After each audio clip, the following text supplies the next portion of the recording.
Well, welcome everybody. Good to see you this morning. I hope you've had a good week. We have. And, what a great word to be studying this morning, the word joy. Of all the words that we've been studying, I'm sure this is one that is at the heart of all of us. It certainly is one of the words is at the heart of the gospel and the whole Bible. We have this great desire for joy. In fact, I'm going to ask you in a few minutes, why is it that we want to be joyful? We want to be glad. We want to be happy. What is it? What causes that? Some would just say, well, that's just the way we are. But why are we that way? What is it that makes us want to have joy and happiness and gladness so much? One of the things Phyllis and I decided to do back in 2021, with there's so much gloom and doom in the air, we decided to, in 2022, to begin each morning in our devotional time to go back and sing one of the old hymns. Most of the hymns and the hymnals were written way back in the 16, 17, 1800s. And so each morning, we have one singer and one who makes a little noise, and together we pick out a hymn. And Phyllis has a little book that gives the history of the hymn, that tells us how it was written, why it was written, what were the circumstances. And then we sing all those verses, and it's been really wonderful. We miss those great hymns. It's not just American. These hymns were especially all over the English-speaking world. One of the hymns that has been called the greatest hymn of joy in the history of English-speaking people, I don't think you'll be surprised, is the hymn, Joyful, Joyful, We Adore Thee. It was a hymn written by Henry Van Dyke, one of the great American preachers, who was also chosen by the President of the United States to be an ambassador to two different countries. And one of the times he was at the home of the President of the United States, he was thinking about the conditions of the world, and he wrote this hymn, Joyful, Joyful, We Adore Thee, wrote the poem. And later on, it was chosen that Beethoven's Ode to Joy, the great tune, was fit this hymn. And so it's become a hymn that we all know. Phyllis and I read about this poem, and then also we decided to sing it. And I said, well, the class would like to hear a couple crooners. So I've recorded it so you could hear it. So let's see if you can hear this.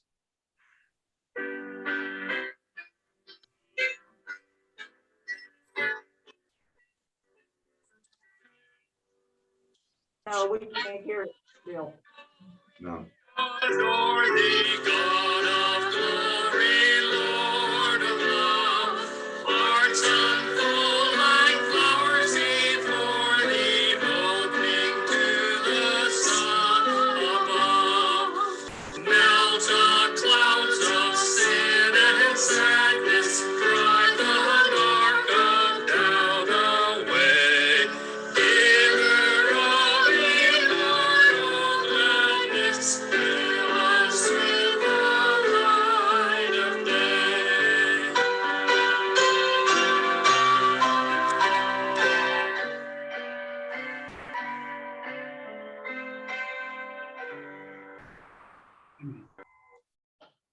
Well, that's it. Good.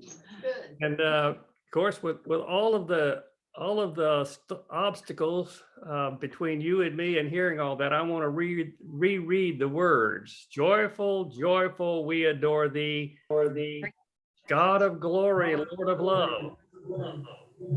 Hearts unfold like flowers before thee, opening to the sun above.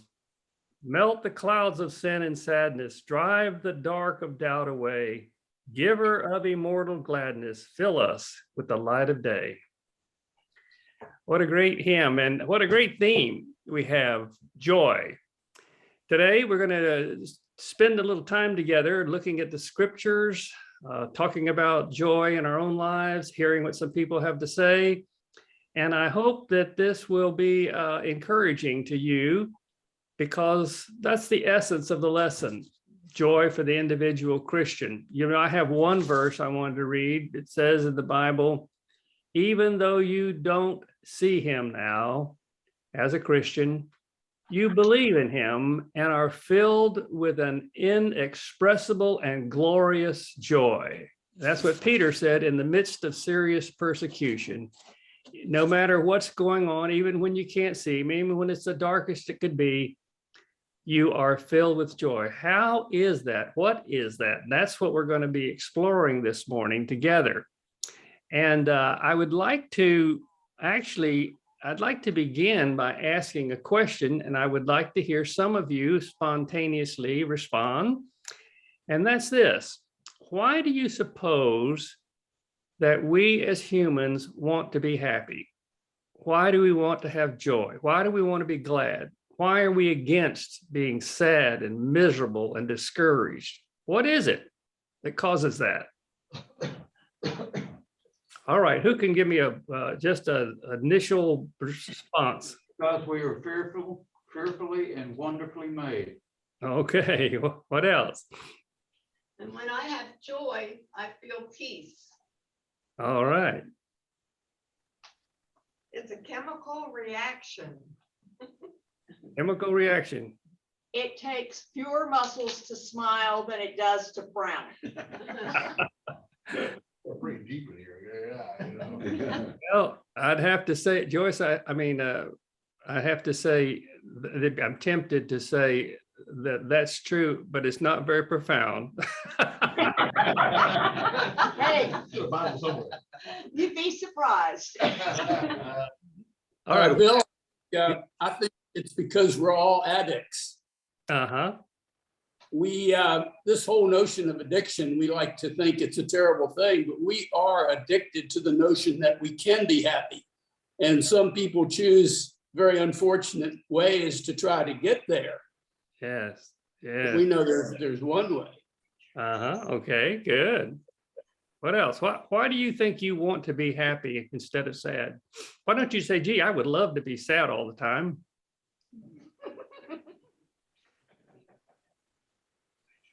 Any ideas?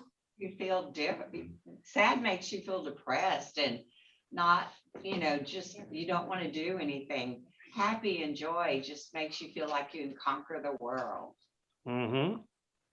Or it makes me feel that way. Well, let me ask you this. I'm not looking for response this time. This is a rhetorical question. Do you suppose other animals want to be happy like we do? They want to be joyful? I don't know. What I do know is this: there's something unique about the human personality, the human DNA, the human makeup. There's something about us that has a desire early on that we want to feel good. We want to feel happy, and we fight for it. We work for it to feel joy and gladness and happiness. In a recent survey I did to look up what's happening in the educational world, they said that only 14% of Americans feel happy most of the time. That the other crowd, some 86%, do not feel happy most of the time. Why do you suppose most people do not feel joy, do not feel happiness? They feel the opposite, whatever words you want to use to describe it.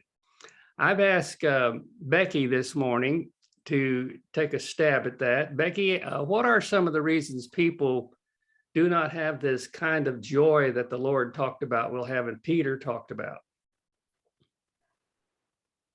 Well, Bill, initially when I saw that question, I thought, I don't have to think about this for a couple of days. It's pretty obvious. And then I started thinking about it. And then I thought, wow, made me start asking, well, what is true joy that the Bible talks to us about? And where do I find my joy? And, I came to the conclusion that I think a lot of people have a hard time finding joy because they're looking in the wrong places. So I remember finding joy when I got a new pair of shoes that I was coveting for a long time. Or, looking for my joys, like, oh, only if I could, if I could go on a nice vacation, like, Bob and Gail did. Or, I was finding joy in things that were temporary, transient, ephemeral. And, the Bible tells us that joy really is in your heart. You find it inside and you walk with it day in, day out. And it's really a function of my relationship and alignment and faith in God and Jesus Christ. And so, when I didn't have him abiding in my heart like I do now, I think, I was just finding joy in all kinds of different places that lasted for a little while, but then it went dark. And there I go again, trying to get wound up. So that was my thought, is that so often we are looking in the wrong place and not looking inside ourselves. All right. I think talking about profound, I think that's pretty profound thinking. I think that's something we need to keep on exploring today. Some of you others may have some insights too. Thank you, Becky. How would you, class, who would help this morning? Who would jump in and say something about how would you describe joy? What are some other adjectives? What are some other ways you would say, when somebody says, what does it mean to have joy, to be happy? What does that mean? How would you describe it yourself? We probably all use different words.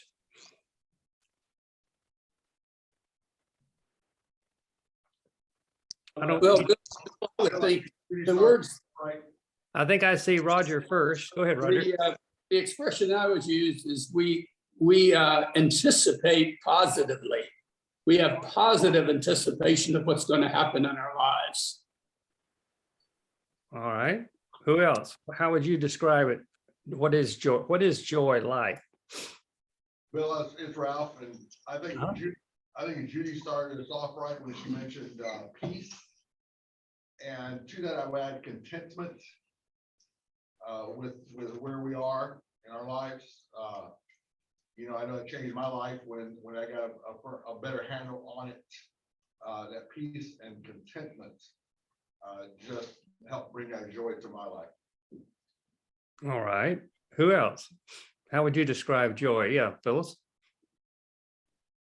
Well, first of all, I would distinguish the difference between joy and happiness. For me, my understanding is that our happiness kind of depends on what's going on around us. But joy, like Becky was alluding to, is something that is deep within us, that contentment that comes because of the presence of Christ in our lives. And for me, also, my joy is directly proportional to my gratitude. The more I'm grateful, and we can always find something for which to be grateful, no matter what the circumstances are, then my joy is going to be proportionate to my gratitude. All right. Anybody else? What is it? How would you explain to somebody when you say I have joy? What does that mean? How would you explain that to somebody? Who else would give a thought? When you say you have joy, what do you have? I don't think he heard you, Fred. Yeah. Fred said free from burden. Free from burden. All right, that's a good one, isn't it? That's a good thought. What else? Well, maybe go ahead. Do I hear somebody else? Yes, it's Dora. Hey, Dora. As I alluded to in my prayer, the word joy, if you take the letters, the first letters, and go Jesus, others, ourselves, or you. And the thought of that combined for a Christian pretty much defines what joy is. We honor and love God. We help and love others. and we love ourselves. All right, good. Anybody else? Has anybody here ever been in a place where you were physically maybe sick, unwell, really in a bad spot, but you still had this sense of joy at the same time? Anybody ever had those two things going on? Some people equate joy with not having any problems, but we're going to see in these scriptures we're going to read here in a little bit that these Christians that Peter and Paul and Jesus and all were talking about, and even in the Old Testament, were people who were experiencing a lot of heavy weighted stuff, and yet they were talking about having the joy of the Lord. So has anybody ever experienced anything like that you could share? Bill, it's Dora again. I don't want to dominate the conversation, but No, that's wonderful. Go ahead. experience with this. When I had my first breast cancer, I was in the hospital after the mastectomy, and a friend sent a plant. And in the plant was a bluebird. And I kept thinking about what that bluebird meant. The bluebird of happiness, the bluebird of joy, that kind of thing. So once I started looking outside of where I was and began to recognize God's world outside myself, I began to find joy. There you go. Anybody else have an experience of being in a tough place, but still having this sense of joy? Can you hear me? Yes, Gretchen, please.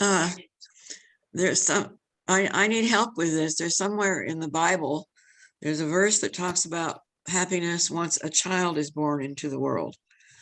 And I think the female sex has a special privilege in that when we give birth and hold that baby in our arms after what we've been through, there's a kind of joy that's like no other. It's indescribable. This precious life has been given to us and is in our arms. And in my case, I always gave my newborn baby to my husband right away. This is a kind of joy that you can't describe, but it's fulfillment, and it's recognizing the power of the Lord in creation. It's everything.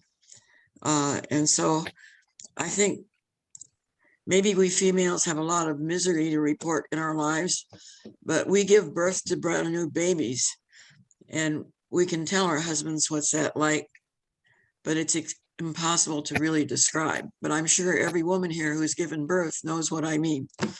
Oh, This is joy. wow. Now that was so helpful. I think there is some, it's sort of like salvation that we bounce around all around it, but there's some part of it like joy that is indescribable, isn't it? There's something about the human brain and the human personality. I'd rather call it the human mind, the soul, that is so spiritual that it is indescribable. In fact, since you're talking, Gretchen, I'm going to put you on the spot. We all remember that you and your husband spent time in the Congo, and sometimes in perilous situations.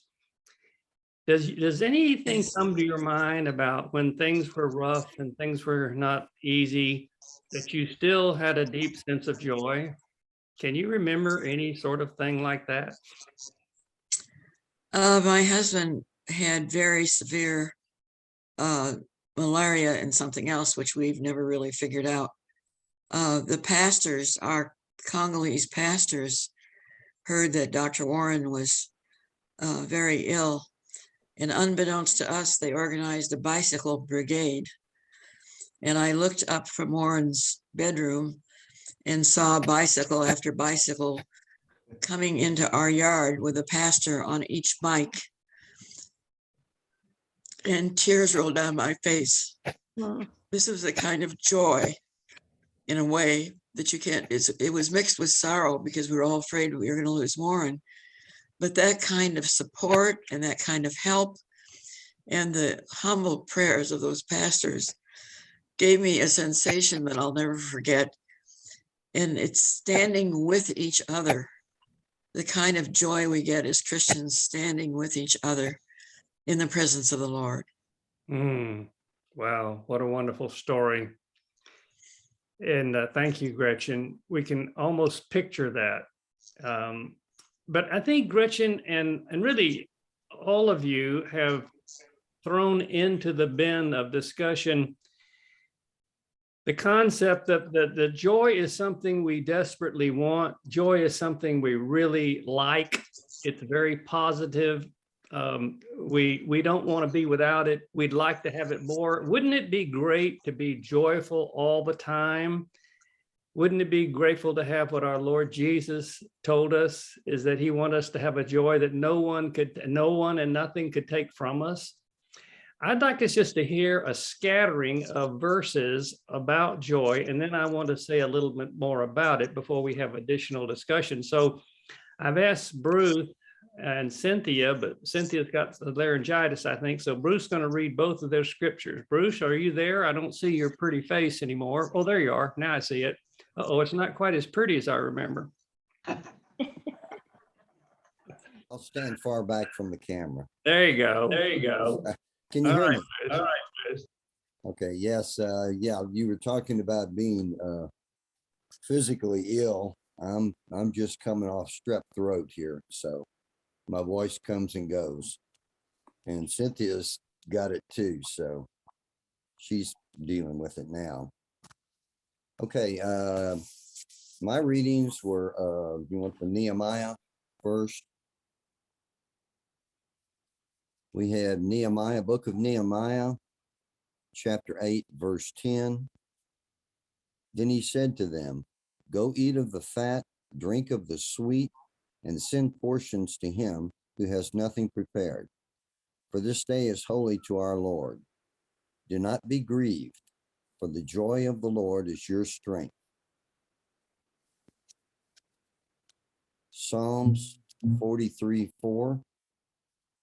Then I will go to the altar of God, to God my exceeding joy, and upon the lyre I shall praise you, O God, my God.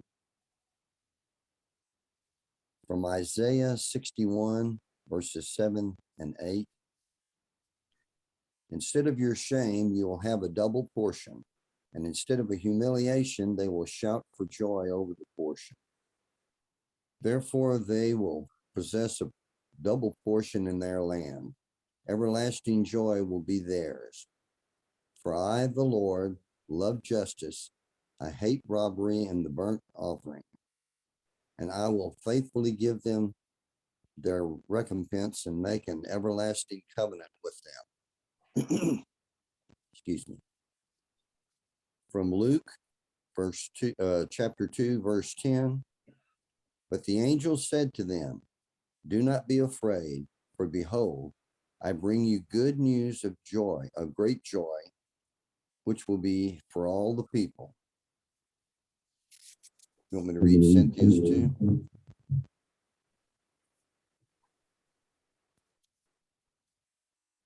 From Luke, chapter 10, verses 20-21.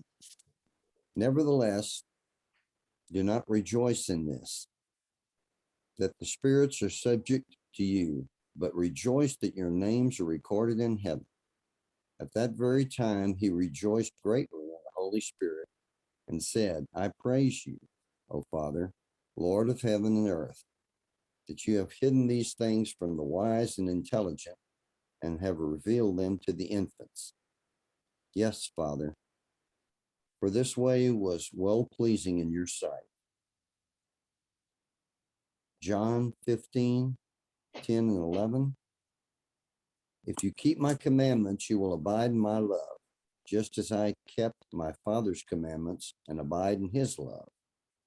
These things I have spoken to you, so that my joy may be in you, and that your joy may be full. Acts 13:52. And the disciples were continually filled with joy and with the Holy Spirit. Romans 15:13.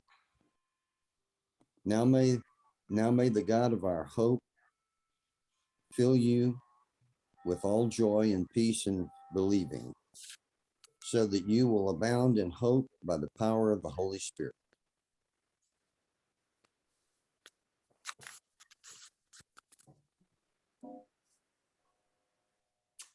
All right.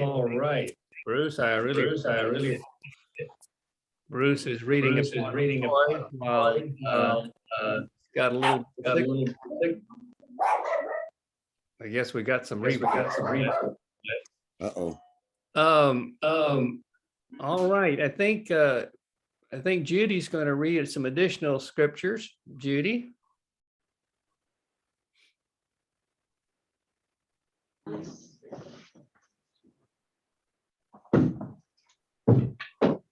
Water and I have a lozenge, but I'm afraid to put the lozenge in. I may spit it on somebody. Just be careful. Yeah, only the first time. Can you see me, hear me? You don't have to see me, but can you hear me? Yes, I can hear you now. Okay, good. I was asked what the most important thing people need to know about having the kind of joy our Lord talked about. Fred's going to read 1 Thessalonians 1:6. You also became imitators of us and of the Lord, having received the word in much tribulation with the joy of the Holy Spirit. Also James 1:2. Consider it all joy, my brethren, when you encounter various trials. Who else knows more about joy than Paul?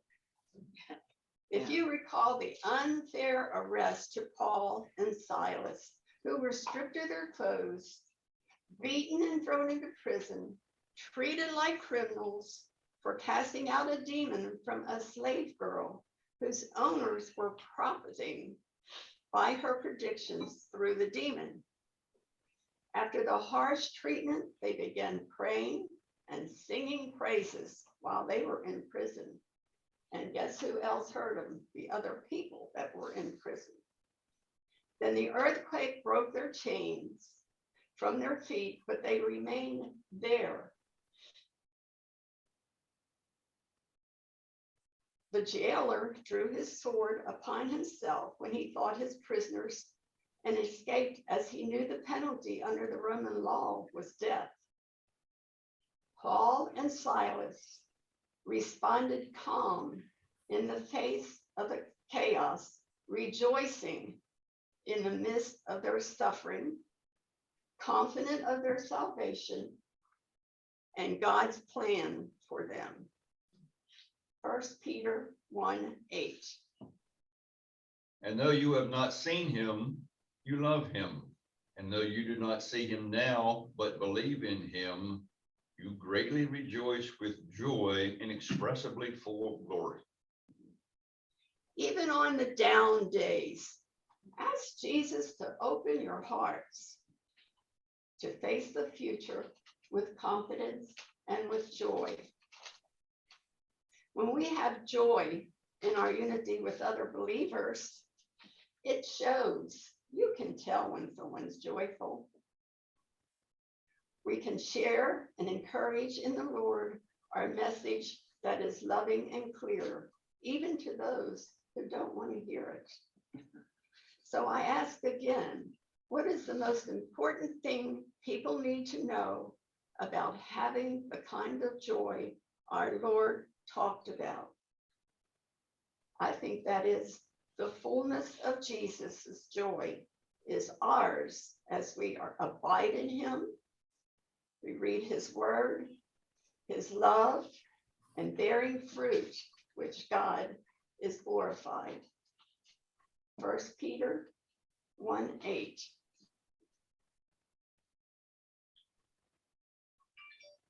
Wait a minute. in the New Testament, right? I just read that. Oh, did you read 1 Peter 1:8? Yes, you did. We'll read it again. Good enough. With joy. You're just trying to test to see if I can find it. And though you have not seen him, you love him. And though you do not see him now, but believe in him, you greatly rejoice with joy inexpressibly and full of glory. Good. And Philippians 4:4. See, I ain't taking my marker out. Gonna need words when you get. Taking his I studied and practiced this last night. I don't think my husband did. Philippians 4:4. Rejoice in the Lord always. Again, I will say, rejoice.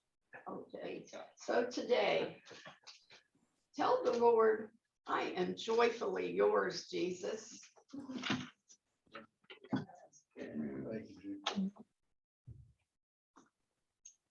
Hey, Bill, Yes.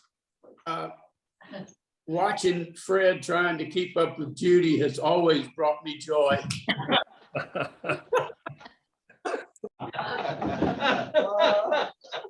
Well, joy is certainly, Let me turn my hearing aid up. I didn't hear you.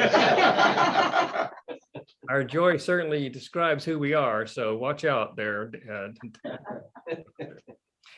These scriptures, as you notice, have a few things in common. One of them is that the Bible, as usual, is a record of people who were having a hard time, that the Bible is not some idealistic writing, it's a book of reality.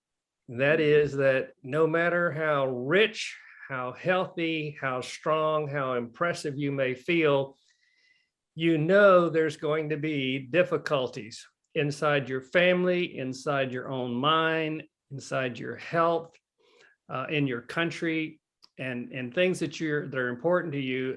And so the issue that is brought up over and over again in the Old Testament and through the story of Jesus and in the words of Jesus is the same. In the midst of when you can't see God, you don't feel God, it doesn't make sense, things are difficult, people are saying that this is all a bunch of baloney, and all those times you can still have this joy of the Lord. I really like that verse that Paul had, let us fix our eyes on Jesus, the author and perfecter of our faith, who because of the joy set before him endured the cross, scorning the shame, and sat down at the right hand of the throne of God. Jesus had this joy.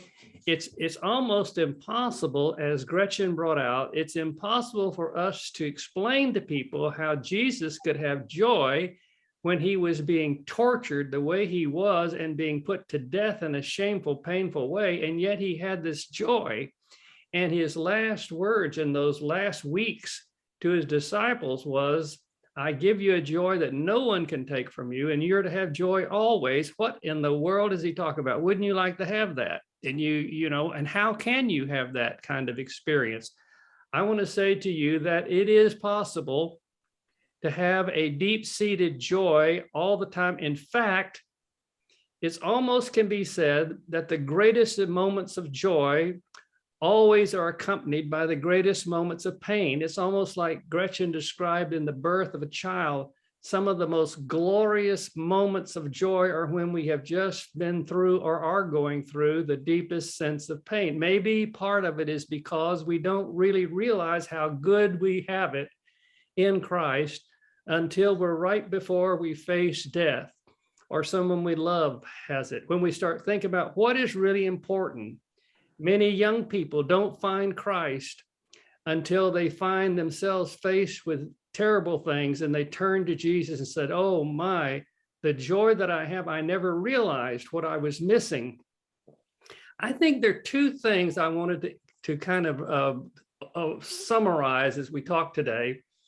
One, I would like to say is that you'll never, ever, you know, God doesn't want us to put on a happy face. He's not interested in fake religion. this smile and make yourself feel happy. That's not it. It's not about faking it. It's not about playing like you're happy and joyful when you're really not. It's finding this deep sense of joy and happiness and gladness. It's finding that in a real way, so it's with you all the time, that experience, that feeling, that thought. And you say, well, how in the world do you do that, Bill? What does the Bible say about that? Well, the Bible says two things about it we need to remember. First of all, you'll never, ever get a handle on joy until you get clear in your mind what joy is. You got to remember, and I think this is one of the elements that I've been saying throughout this word study, that our culture has so influenced our definition of key words that sometimes we have no idea what the Bible is talking about. We talk about words like love and we talk about faith and all those things, you know, sometimes our distortions of those words and what God intended are so profound that we have no idea what he really meant. So let's take a look at, so we'll clearly know what we're trying to find in joy. What was it the Bible was talking about when it uses the word joy? The second thing we want to do here to wrap up is to say, and so what are some things we can do to become joyful in the midst of everything, regardless? And I tell you this, I think this idea of being joyful, finding joy, is something that happens only in the spiritual realm. In other words, I think it is true. I think Judy brought it out, some of you others brought it out, that it is a gift. You know, the Bible talks about the gifts of the Spirit. This is one of the gifts, one of the byproducts. You're not going to find joy by going out and looking for it. You're not going to find joy like playing like you're joyful. You're going to have this indescribable, powerful force that's almost like a secret that you have when people around you say, that guy's crazy. You're going to have that only when it comes in the form of a spiritual gift. And we're going to talk about how do we find this spiritual gift. So let's wrap this up this way by starting by talking about what in the world does this word joy in the Bible mean, not in our contemporary society. And one of the things I've been doing, you notice, as I've been doing on this word study, going back and looking at the original meaning of the word, you say, well, why do you have to always go back there? Why don't we just study the New Testament? We're Christians. That's one of the faults of lighthearted, lightheaded Christians, is they only look at the New Testament. We need to remember that all these people in the New Testament who are writing were Jews, or were converts. One was a convert to Judaism, and they were Jewish Christians, because they got their meaning of things from their history, their parents and their forefathers and foremothers. And so we have to look back and say, what is the word joy? Has it meant for thousands of years, not just during the time of Jesus? Well, I bring back this too, because I want to remind you, it's been a while since we talked about this, that the Hebrews didn't always have a language. They didn't always have an alphabet. You remember that, don't you? That in the early days, like Joseph, when Joseph was captured and was in Egypt, when Moses was in Egypt, you remember they didn't have a language. In other words, they didn't write a letter to somebody with a Egyptian or Hebrew language. There was no language. They just spoke. And if they wanted to write something, they had to write it in picture forms. The Egyptians used hieroglyphics. The Hebrews used pictograms. Let me give you an example of that. Now, let's see if this wonderful technology that Les has fixed is going to work. Well, that's a couple of cornballs. All right. Can you see this fancy drawing I've done? Okay. I'm trying to give you a picture. If I could not write and I wasn't around to talk to you, I would draw a picture and send it to you and hope that you're understanding what I'm saying. All right. This is a picture that I hope that you can tell me the name of the song. Who would take a stab at it? Raise your hand. Happy birthday. Okay, somebody said happy birthday.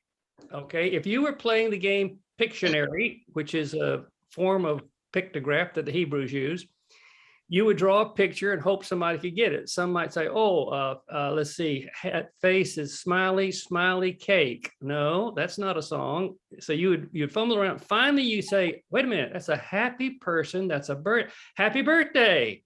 You'd say, that's the name of that song, Happy Birthday. All right, now listen. Here's the point.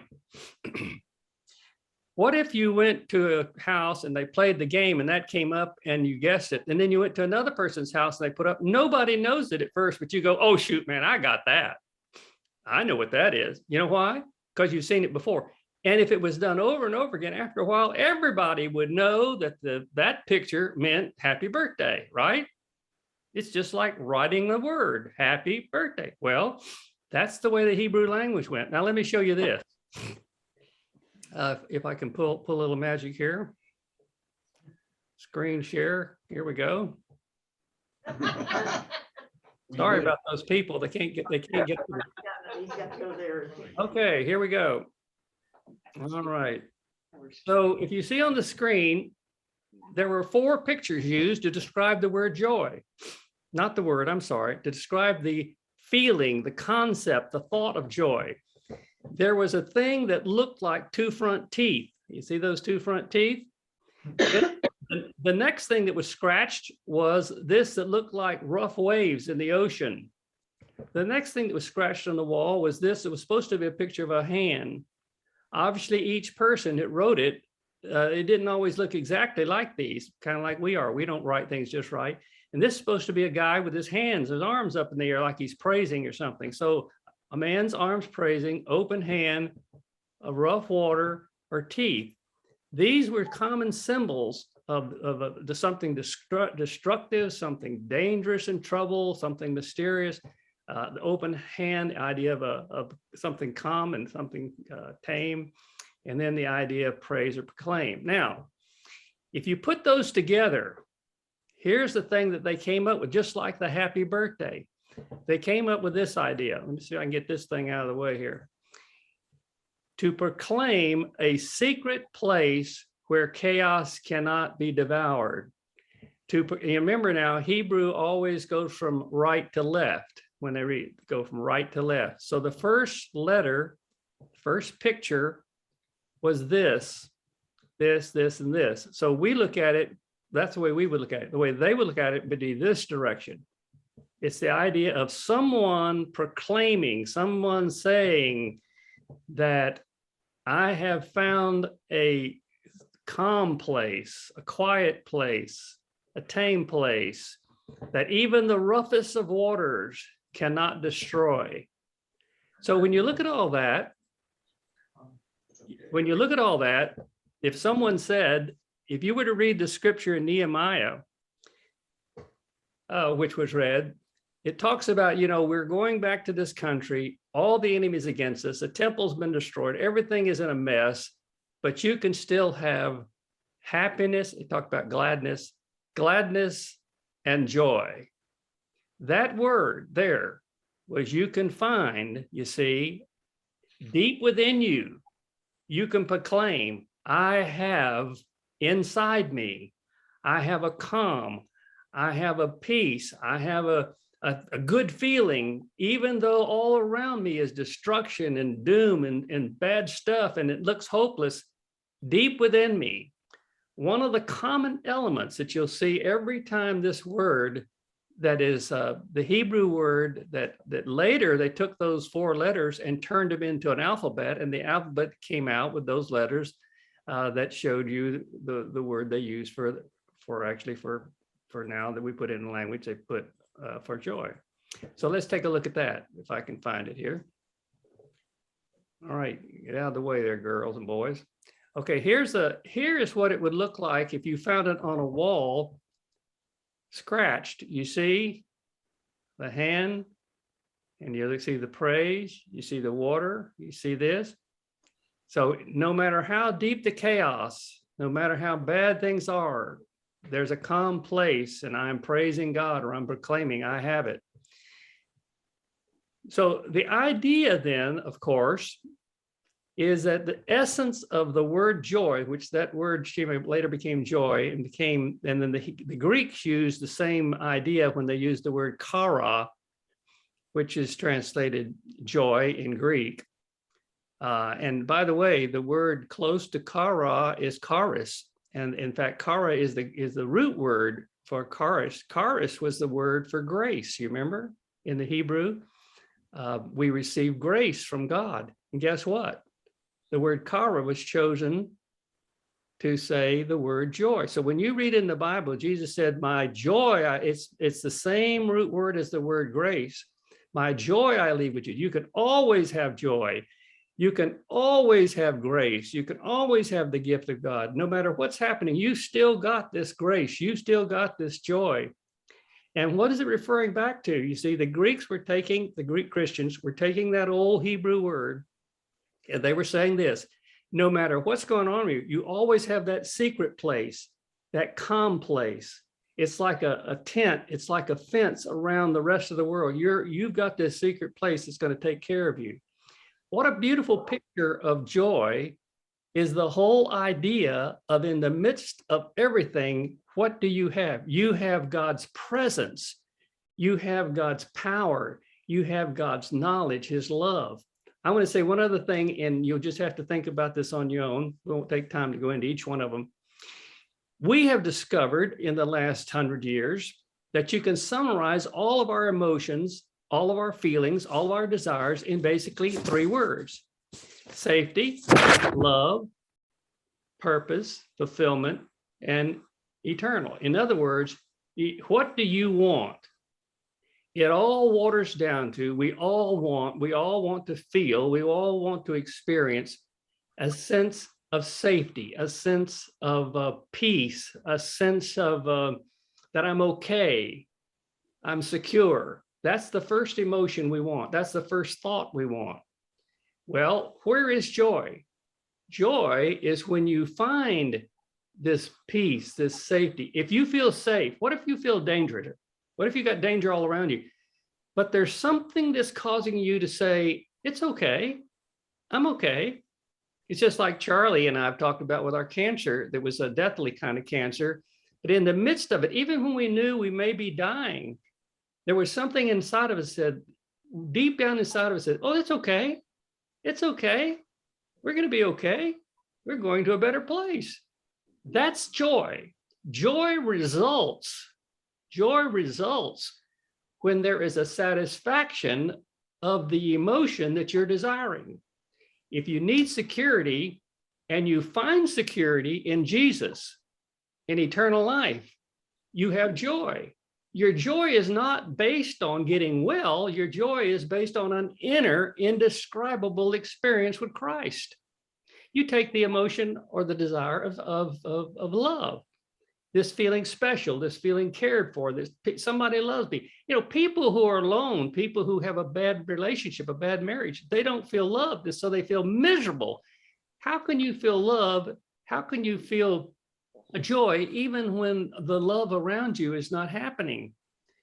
You see, whenever you have that sense that God loves me, Jesus loves me, Jesus died for me, he cares for me, he's with me. When you have that sense of, aha, I have joy because of Jesus. Even though people around me have left me, even though I feel all alone, and physically I'm not alone. You see, in other words, think of it this way: joy is a spiritual gift. It's a gift of this inner secret place within us. We call it the soul. What that is, it's really the who you are in reality. When your body dies, there's still you, the soul. And when in your soul, you have this sense of his presence, you have this satisfaction. So all of these things, safety, being loved, feeling like you have a purpose in life, feeling like you're being fulfilled, all of that, whenever it is satisfied in Jesus, satisfied in serving him, satisfied in making him happy, when you have all of that, joy just keeps rushing in on you. And it's hard to explain to people exactly what's happening, but you can see it in yourself. I remember my friend Frank, when he was dying of cancer and did die, he used to always have a smile, and the nurses kept saying to him, why is this guy smiling all the time? I said, he's smiling all the time because inside he knows he's okay. You see, joy is this sense of okayness when everything else around you is terrible. One quick verse to kind of wrap that part up of what is joy. You remember when Simon Peter and his followers were out preaching the gospel and they got mad at him and they threw him in prison and they beat him up. And then after a while, the angel came and got him out and they were outside and somebody said, "What in the world's going on here?" And the guard said, "Well, these people were in there, but they got out. Their God let them free and they're out preaching again." So the religious leaders and the political leaders brought him in and said, "What are you doing? We told you to stop talking about Jesus." And in Acts chapter 5, there's that beautiful description of that. But the last 2 or 3 verses said this: they called the apostles in and had them flogged, had them beaten. Then they ordered them not to speak in the name of Jesus and let them go. The apostles left the Sanhedrin. What does it say they did? What's the next word? It says they beat them, they told them to shut up, and they let them go. And what happened? What was the next word? It says they went out rejoicing because they had been counted worthy to suffer for the name of Jesus. And day after day in the temple, in the courts, and house to house, they went about teaching and proclaiming the good news of Jesus. I like the way Eugene Peterson translated that when he said that they were honored to be dishonored. This idea of rejoicing, that word rejoicing is that word that I told you about. It's that kara, that Hebrew word that meant to have this secret place, to be calm when all this other is going around you. That's what they had. And I think that's in essence how we find what we're looking for in joy and gladness. And by the way, I just have to say this.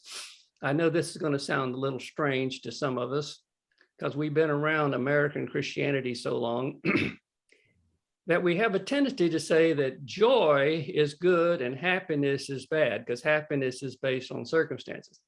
Actually, that is an American transformation of this word. The Hebrew word that we have been looking at here, this simcha that I showed you in Hebrew.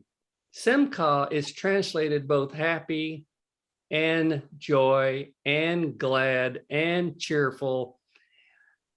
All those words are used to try and describe this indescribable feeling and this indescribable sense in the mind. In the Hebrew and in the New Testament, they didn't distinguish between joy and happiness. Now, what we have done, or actually just in modern Christianity, we've tried to separate the two to help the people of the world see there's a difference in just being happy, in the idea of just feeling good, and being joyful, which is a deep inner spiritual. We've done that to help explain it. But when you get in the Bible, everybody gets confused because it talks about being happy. It talks about, even one guy translated Jesus saying, "Happy is the man who does so-and-so." Here's the point. God wants us to be joyful. God wants us to be happy. What does that mean? He wants us to have this deep, inner, satisfying soul depth sense of he's with us and we're okay. So how do you find this thing that Peter just described here? I think there are 3 things that you'll notice there quickly. I put them up on the screen, maybe make it simple to us to see if I can get there. Let's see, here it is. Oh, there they are again at it. All right, let's see here. But we're on a mission from God. Yeah. That's a public display. I can't get her to stop that stuff. All right. All right, here we go. First of all, you notice the apostles' kind of joy was an inner contentment, rejoice. Again, there it is. Second, it was a sense of honor and gratitude, given the honor of being dishonored. Let me ask something. When you are having a hard time, has there ever been a better time to tell God how joyful you are? What does it do? It honors his name. It shows people who he is to you. And that is if there's a deep sense of I am honored to suffer with Jesus. I am honored to show people what it means. And then the last thing is there was an opportunity to witness. They looked at it as being an inner sense, a sense of attitude, of gratitude, and a sense of an opportunity to witness, to suffer for Jesus' name, it says. So here's the point. If we want to have this different kind of a sense of inner joy, if you want to have it grow, this is what the apostles did. They look at their circumstances and they look within. They look at their circumstances and they said, I'm going to use this situation to honor God. And they looked at their circumstances and said, I'm going to let people see who I am.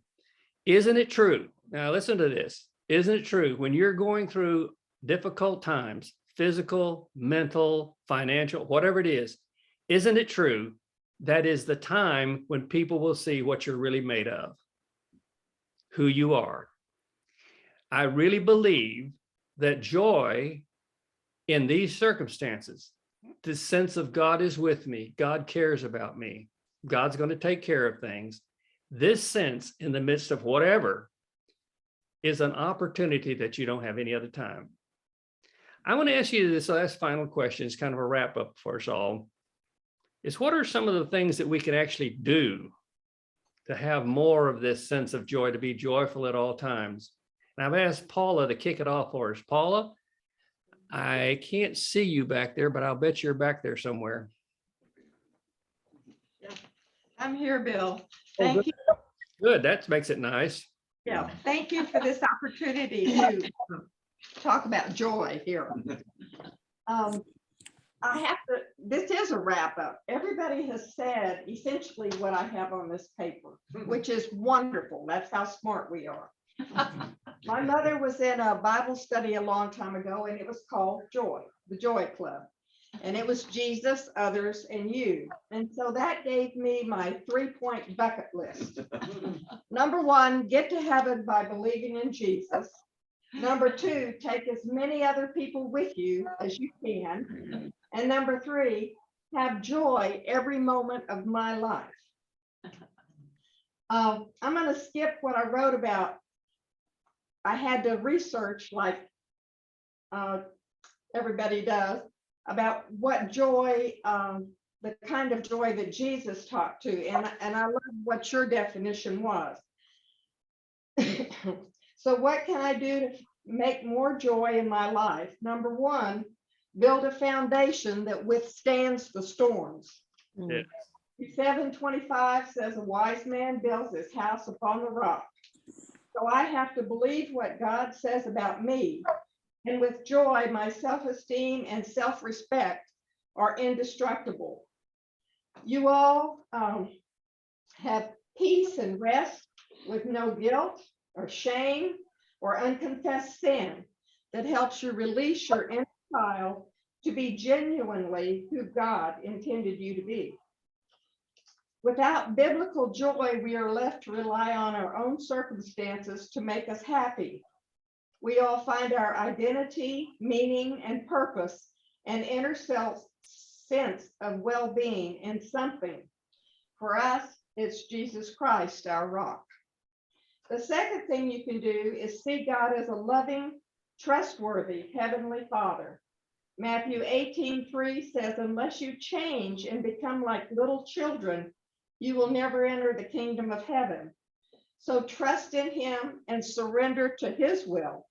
Count your blessings, rejoice in sunshine or rain. Joy brings meaning to life, and it brings life to life. Joy is a choice. What joy did you capture today? The third, last line.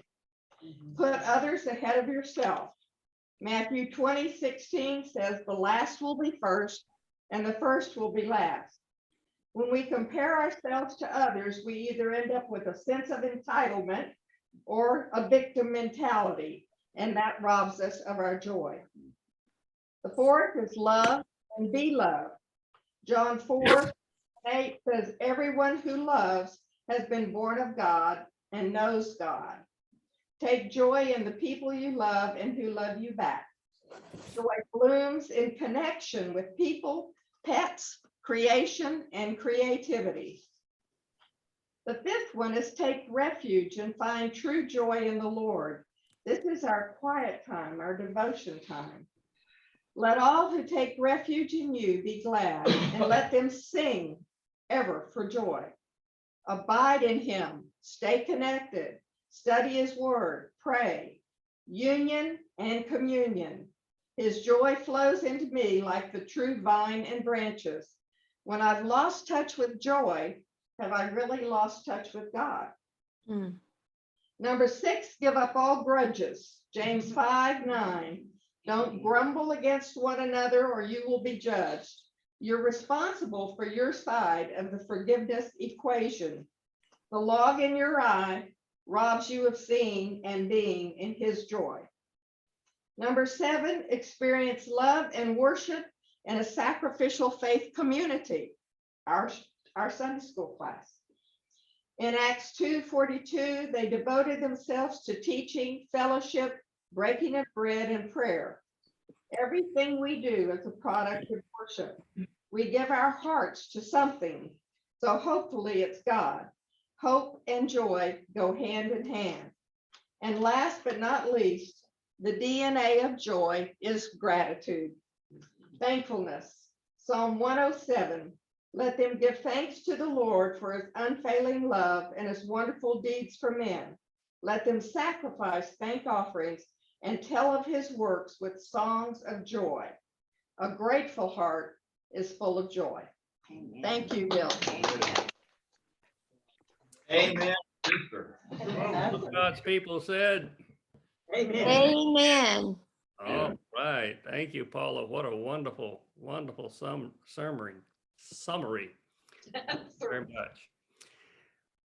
Well, I hope that you'll be thinking about this and that you will remember what Jesus said. Jesus said, not that you'll have joy always from your circumstances, but you'll always have joy in your circumstances.